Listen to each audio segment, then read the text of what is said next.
Mr. Shulsky, come in. What's new? I've got some fresh ideas for you. Promising.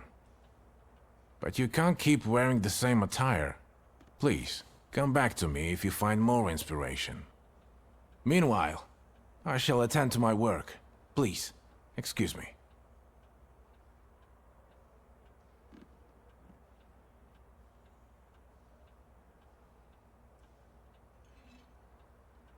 I won't bother you. All right.